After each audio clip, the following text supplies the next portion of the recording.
नवीन बाबू चिठी लिखिदेली मो कारण भी से जनई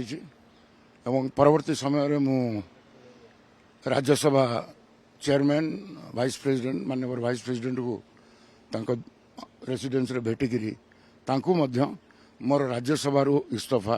पत्र देछि। आज संध्या सुधा नुह किंतु निश्चिंत भाव से दिग को मोर विचार रही मते से प्रकार आश्वासना मिली से दलर एकदम जे मुख्य एवं से दृष्टि भावुची विजु जनता दल रे मोर भविष्य ना तो राज्यसभा अच्छी किंतु दुखर सहित कहूँ वर्ष है नवीन को भेटी पार्लिनी मत नवीन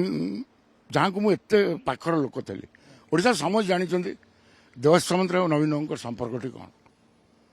आई संपर्क सहित जदि मो नेता मत देखादेलेनी कि मो दुखटा शुणिलेनी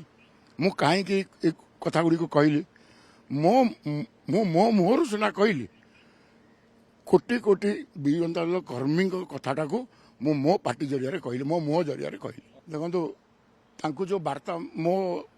कहीं मु छाड़ी से कारणटा जन सारी।